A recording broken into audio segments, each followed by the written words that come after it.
Hello, alum mingla dini ma pian le biro ma tuisong yare kumo pere chaya namaro go tube chima mare dini di no pato go nasine ture yausidai jaken siga ni broma chima dos kapyo chin masa chin to teaching yashi base lo tikani broma sudao pe bare lo ni chamaro swinwe me no pato council ni garo jaken nai kholong chin lo ami ya bare lo dini chamaro jaken ma tgebe kholong nai ne turi phit se bu ye ဖြားခင်ကတင်တဲ့ကျွန်ုပ်ကိုအလိုတော်ရှိတာဖြစ်ပါတယ်သူ့အထက်မှာခိုလုံခြင်းကတခြားသောຢာမှာခိုလုံခြင်းထက်သာ၍ကောင်းကြီးဖြစ်တာဖြစ်ပါတယ်ဒီနေ့မှာကျွန်တော်တို့လူသားတွေကခိုလုံဖို့ရန်အတွက်လိုအပ်တဲ့သူတွေပဲဖြစ်တယ်ပေါ့နော်ကျွန်တော်တို့ခက်ခဲရောက်တဲ့ချိန်အမျိုးမျိုးပေါ့နော်ပြဿနာတွေကြုံတွေ့နေတဲ့ချိန်လောကမုန်တိုင်းတိုက်ခတ်တဲ့အချိန်တွေအမြဲတမ်းရှိလာတာဖြစ်တယ်ပေါ့နော်ဒါပေမဲ့ဒီမုန်တိုင်းထဲမှာကျွန်တော်တို့ရဲ့ခိုလုံခြင်းစစ်မှန်တဲ့ခိုလုံခြင်းစစ်မှန်တဲ့ခိုလုံတဲ့နေရာကိုသိတယ်ဆိုရင်ကျွန်တော်တို့ကဒီမုန်တိုင်းထဲမှာလေယေရှုခရစ်တော်နဲ့တူကျွန်တော်တို့ကအသက်ရှင်ပြီးမှလွတ်မြောက်မဲ့သူတွေဖြစ်ပါတယ်လို့တို့နှုတ်ပတ်တော်တစ်ခုဖတ်ချင်ပါတယ်ဆာလံကျမ်းခန်းကြီး61အငယ်14ကနေပြီးမှ15ပေါ့နော်သူဒီငါကိုချစ်တော်ကြောင့်သူ့ကိုငါကယ်လို့မည်ငါနာမကိုတည်တော်ကြောင့်သူ့ကိုငါချီးမြှောက်မည်သူဒီငါကိုခေါ်တော်ခါငါထူးမည်ဒုက္ခခံရသောခါသူ့ဘက်မှငါနေ၍ချမ်းသာပေးမည်သူ၏ဘုန်းကိုလည်းထင်ရှားစေမည်ဒီဖတ်တော်သောနှုတ်ပတ်တော်ပေါ်မှာရောက်စီရင်ကိုထူးပဲပြရှင်ကောင်းချီးပေးပါစေဒီကျမ်းပိုက်ကတော့အားလုံးကအလွတ်တော်မှာရနေကြတဲ့ကျမ်းပိုက်ဖြစ်ပါမယ်ဒါပေမဲ့ဒီကျမ်းပိုက်လေးအဖြစ်ပေါ့နော်တင်းရဲ့ဘဝအသက်တာမှာဒီကျမ်းပိုက်လေးကိုပဲကင်ဆွဲထားရဲဆိုရင်တင်းရဲ့သက်တာမှာဖျားသခင်ကဘဝမုန်တိုင်းတွေကြားထဲမှာကြီးမားသောလွတ်မြောက်ခြင်းတွေမြောက်များစွာနဲ့တင်းရဲ့သက်တာကိုပို့ဆောင်မှာဖြစ်ပါတယ်ဟာလေလုယာကျွန်မဗာလဲဆိုတော့တခုပေါ့နော်ဥပမာတခုကိုပြောမယ်ဆိုလို့ရှိရင်တခါတော့မှပေါ့နော်ဒီတေဂီတာဖြောပြပွဲတခုရှိတယ်ပေါ့နော်အဲ့ဒီမှာအဲ့ဒီမျိုးသမီးတွေဒီတေဂီတာနာမည်ကြီးဆိုတော်တွေဆိုတဲ့ခါကျတော့ဈေးလည်းအရန်ကြီးတာဖြစ်တယ်အဲ့ဒါကြောင့်လက်မှတ်တွေကလည်းဈေးရန်ကြီးတာဖြစ်တယ်ပေါ့နော်အဲ့ဒါကြောင့်ဒီလက်မှတ်တွေကိုဝယ်ပြီးတော့မှသွားတယ်အဲ့ဒါနဲ့သွားတဲ့ခါကျတော့အဲ့ဒီညမှာလေပြင်းမုန်တိုင်းတွေကတိုက်လာပြီးတော့မှတခါလေသူတို့အားလုံးကဘေးညမှာပုံရမယ်လဲဘေးညမှာခိုလုံရမယ်လဲဆိုတော့မှရှာကြတာဖြစ်တယ်အဲ့နဲ့တချို့တွေကလည်းပလတ်စတစ်အိတ်တွေပေါ့နော်စွပ်ပြီးတော့မှနော်ခိုလုံနေကြတာဖြစ်တယ်ပေါ့နော်တချို့တွေကလည်းပုံရမယ့်နေရာအဆောက်အုံတွေပဲဖြစ်ဖြစ်လုံခြုံမယ်လို့ထင်တဲ့နေရာတွေရှာပြီးတော့မှထွက်ပြေးကြတယ်ပေါ့နော်ပြန်ဖို့ဆိုလို့ရှိရင်လည်းပေးထားရတဲ့လက်မှတ်ကရန်စီကြီးတဲ့အတွက်ကြောင့်သူတို့ကလည်းစောင့်နေအဲ့လိုနဲ့နေတဲ့အခါမှာပေါ့နော်မုန်တိုင်းကြီးကတော့သူတို့ဒီလိုစောင့်နေရင်းနဲ့ပေါ့နော်ရက်သွားတယ်သူတို့အားလုံးပြန်ကြတယ်အဲ့ဒီညမှာဘာလဲဆိုတော့ဘာသွားသတိရလဲဆိုတော့သူတို့ဒီလေပြင်းမုန်တိုင်းဆိုတာကသူတို့မမျော်လင့်ထားဘူးပေါ့နော်သူတို့ရဲ့အစီအစဉ်ထဲမှာလည်းမရှိဘူးလူရဲ့အစီအစဉ်ထဲမှာမရှိထားဘူးဒါပေမဲ့ရုတ်တရက်ဖြစ်လာတာဖြစ်တယ်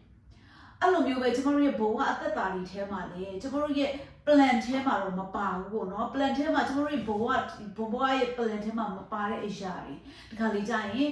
မကြမ်းပါခြင်းတွေဆေးသွားစစ်လိုက်တဲ့အခါမှာဆေးစစ်ချက်တွေအဖြေတွေမကောင်းတဲ့အရာတွေ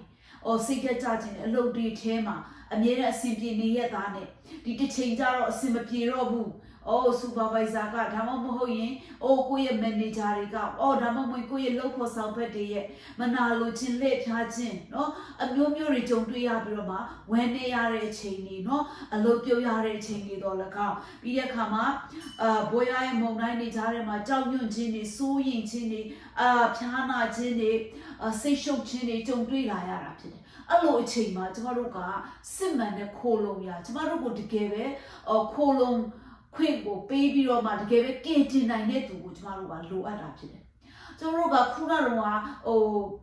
ပရိဂီတာပွဲကြီးတဲ့သူတွေကိုတော့မှကြီးတဲ့သူတွေကတော့မှဒီမုန်တိုင်းကြီးလာတဲ့ခါမှာပေါ့နော်သူတို့ထွက်ပြေးပြီးတော့ခိုလုံရကိုရှာကြတာဖြစ်တယ်တချို့တွေကတော့ခိုလုံရကောင်းတဲ့နေရာပေါ့နော်တကယ်ပဲသူတို့ကိုကွဲကာပေးတဲ့နေရာလုံးဝရေမဆိုးမဲ့နေရာပေါ့နော်မိုးမထိလေမထိမဲ့နေရာကိုတွေ့သွားကြတာဖြစ်တယ်တချို့တွေကတော့သူတို့မှဘာမှမရှိဘူးဘာမှမသိတဲ့အတွက်ကြောင့်ဘယ်နေရာသွားရမလဲမသိတဲ့အတွက်ကြောင့်တွေ့တွေလည်းဆောင်းရတဲ့သူတွေလည်းရှိတာဖြစ်တယ်အဲ့ဒါနဲ့ပဲကြီးနေရတဲ့သူတွေလည်းရှိတယ်သူတို့ကပြေဝမကင်တင်နိုင်ဘူးဒါပေမဲ့ဒီຢာတွေနဲ့ပဲကြီးနေရတဲ့သူတွေရှိတယ်ဒါပေမဲ့ဒီကနေ့ကျမတို့ကကြတော့တကယ်ပဲကောင်းချီးမင်္ဂလာခံစားရတဲ့သူတွေဖြစ်တယ်ဘာလို့ဆိုကျမတို့ကဘယ်နေရာမှာခိုလုံရမလဲဘယ်သူဟာခိုလုံထိုက်တဲ့သူလဲဆိုတာကိုကျမတို့က သိတာဖြစ်တယ်ဖျားခင်ကအဲ့ဒီယာကိုသိစေတာဖြစ်တယ်ခုနကတော့ကျွန်တော်တို့ကျမ်းစာဖတ်သွားတဲ့အတိုင်းပဲဖျားခင်ကသူဒီငါ့ကိုချစ်တော်ကြောင့်ငါ့ကိုကယ်နှုတ်မည်တဲ့ဟာလေလုယာ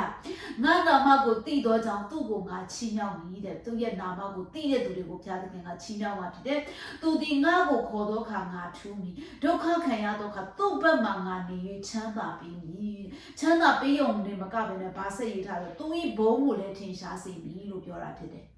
ဟာလေလုယာဒီနေ့ကျွန်တော်တို့သူ့ကိုခေါ်တဲ့အခါမှာသူကနေပြီးတော့ကျွန်တော်တို့ကိုကယ်နှုတ်မှာဖြစ်တယ်သူကနေပြီးတော့ကျွန်တော်တို့ကသူ့ကိုချစ်တဲ့အတွက်ကျွန်တော်တို့ကိုကယ်နှုတ်မှာဖြစ်တယ်သူ့ကိုခေါ်တဲ့အခါမှာကျွန်တော်တို့ကိုထူးမှာဖြစ်တယ်အဲ့လိုထူးမဲ့ဖခင်ကယ်တင်နိုင်တဲ့ဖခင်စကြဝဠာကြီးကိုတစ်ခုလုံးကိုပိုင်သက်အုပ်ဆိုးပြီးတော့မှအရာခတ်သိမ်းကိုဖန်ဆင်းတဲ့ဖခင်အရာခတ်သိမ်းကိုတက်နိုင်တဲ့ဖခင်ကျွန်တော်တို့စီမှာရှိတဲ့အတွက်ကြောင့်ကျွန်တော်တို့ဒီကနေ့လောကမုန်တိုင်းတွေကျွန်တော်တို့ရဲ့အသက်တာမှာတိုက်ခတ်လာတဲ့အချိန်ကြီးရှိမှာဖြစ်ပါတယ်ဒါပေမဲ့အဲ့ဒီအချိန်တွေမှာစိုးရိမ်နေမဲ့အစားကြောက်ရွံ့နေမဲ့အစားဝမ်းနည်းနေမဲ့အစားငိုကြွေးနေမဲ့အစားဒီနေ့ကျမတို့ကိုကောင်းချီးပေးနိုင်တဲ့ဖခင်ကယ်လွတ်နိုင်တဲ့ဖခင်ကယ်တင်နိုင်တဲ့ဖခင်ဒီຢာတွေကနေလွတ်မြောက်ခြင်းကိုပေးနိုင်တဲ့ဖခင်ကိုပဲကျမတို့စီးကပ်ပြီးတော့မှထိုဖခင်စီမှာခိုလုံကြရအောင်လို့အဲဆိုထိုဖခင်ရှင်ကသင်နဲ့ကျွန်တော်ရဲ့အသက်တာတွေမှာလွတ်မြောက်ခြင်းကိုပေးပြီးတော့မှဗာလဲဆိုတော့ကျမတို့ကိုကျွန်တော်တို့ဘုံကိုလည်းထင်ရှားစေမယ်တဲ့ပြောတာဖြစ်တယ်ဟာလေလုယာကေတီယုံနေမကပဲနဲ့ကျွန်တော်တို့ဘုံကိုလည်းထင်ရှားစေမယ်ဖခင်ဖြစ်ပါတယ်ဂတိရှိတော်မူသောဖခင်ဟာသင်နဲ့ကျွန်တော်ကိုအစဉ်နဲ့ဆောင်နေတဲ့ဖခင်ဂတိတည်တဲ့ဖခင်တတ်နိုင်တဲ့ဖခင်ဖြစ်တဲ့အတွက်ကြောင့်ဒီကနေ့ကျွန်တော်တို့အသက်တာမှာမုန်တိုင်းတွေတိုက်ခတ်လာတဲ့အခါမှာထိုဖခင်ရှင်ကယ်တင်နိုင်တဲ့ဖခင်ရှင်ကိုအောက်မေ့ရင်းနဲ့ခိုလုံရင်းနဲ့ထိုဖခင်ရဲ့ကောင်းချီးပေးခြင်းကိုမြင်တွေ့ပြီးတော့မှဘုံတော်ထင်ရှားစေတဲ့သူတွေဖြစ်စေဖို့ရောက်စေဖို့ဖခင်ရှင်ကောင်းချီးပေးပါစေလို့ဒီနှုတ်ပတ်တော်အဖြစ်အသက်တပံခွန်အားယူဖို့ရတဲ့ဝင်ငါပေးတာဖြစ်ပါတယ်ရောက်စီကိုဖျားရှင်အထူးပဲကောင်းချီးပေးပါစေယေရှုတင်ပါတယ်နောက်တစ်ပတ်ဒီညမှာပြန်လည်ပြီးတော့မှဆုံတွေ့ကြရအောင် See you next week bye bye